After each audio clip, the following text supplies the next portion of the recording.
ماشاء اللہ لا حول ولا قوت الا باللہ العلی العظیم رب اشرح لی صدری ویسر لی امری واحلل عقدۃ من لسانی یفقہوا قولی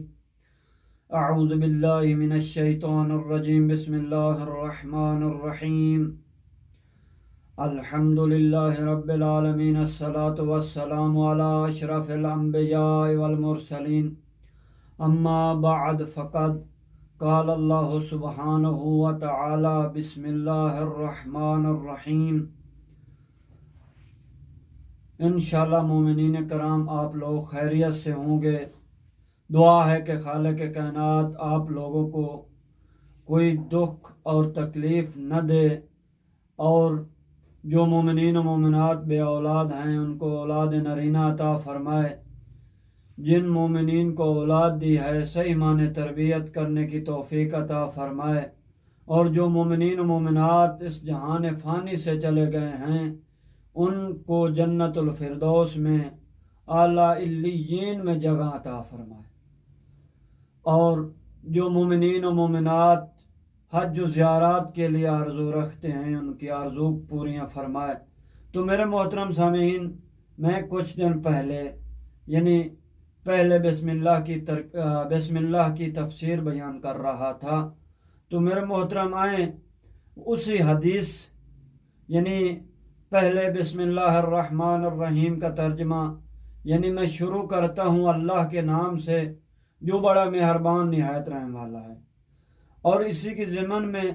اسی حدیث کا ادامہ کل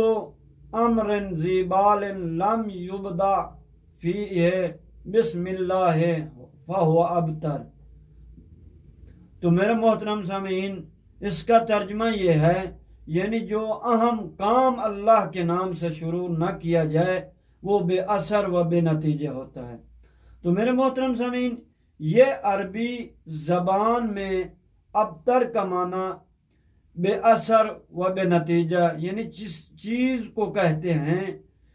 یعنی وہ چیز جس کا انجام میں کار کچھ نہ ہو، یعنی جس کا کوئی فائدہ نہ ہو، بے فائدہ ہو۔ تو میرے محترم، اور اسی کی وجہ یہی ہے، یعنی اس وجہ سے یہ کہنا بجا ہوگا کہ بسم اللہ کی با کے تمام معانی میں سے اس مقام پر ابتدا کا معنی یہی مناسب ہے۔ لہذا مثلا کہیں گے بسم اللہ کا ترجمہ یوں ہوگا، میں شروع کرتا ہوں اللہ کے نام سے، یا میری ابتدا اللہ کے نام سے ہے۔ اس مناسبت کی ایک اہم وجہ یہ بھی معلوم ہو سکتی ہے، معلوم یہ ہوتی ہے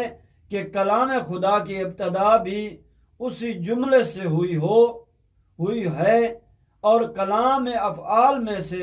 ایک فعل ہے جسے وحدت حاصل ہے،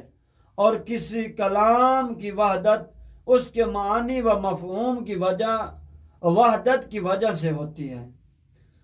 تو لہذا یہ تسلیم کرنا پڑے گا کہ خدا کا کلام اول سے آخر تک حقیقی معنی میں وحدت کا حامل ہے، یعنی یہ وہی بنیادی نقطہ ہے جس کا خدا نے اپنے کلام کی ابتدا میں ارادہ فرمایا۔ اللہ کے نام سے شروع کرنے میں یہی راز پوشیدہ ہے کہ اللہ کی حقیقت وحدت کا تصور ہر حال میں باقی رہے، اور اسی وجہ سے قرآن حکیم کی تمام صورتوں کی ابتدا بسم اللہ سے ہوتی ہے، تاکہ نوع بشر کی ہدایت و سعادت کا اصلی مقصد کامیابی سے ہمکنار، نزدیک ہو، ملا ہوا ہو، جڑا ہوا ہو، اور بغیر کسی نقصان کے انجام پذیر ہوں۔ صرف سورہ توبہ ایسی صورت ہے جس کی ابتدا میں ہمیں بسم اللہ نظر نہیں آتی۔ تو لہذا اس کی وجہ کیا ہے کیونکہ اس کا آغاز مکہ کے مجرموں اور معاہد شکنوں سے اعلان جنگ کے ساتھ ہو رہا ہے۔ یہاں ایک نقطے کی طرف میں توجہ ضروری ہے، وہ یہ کہ ہر جگہ بسم اللہ کہا جاتا ہے، یہاں پر بسم اللہ، بسم الخالق، بسم الرازق کیوں نہیں کہا جاتا؟ اس کی وجہ یہ ہے کہ لفظ اللہ خدا کے تمام اسماء اور صفات کا جامع ہے۔ تو انشاءاللہ اس کو ادامہ میں دوں گا کیوں جامع ہے اور کیوں صدق کر رہا ہے۔ والسلام ورحمۃ اللہ۔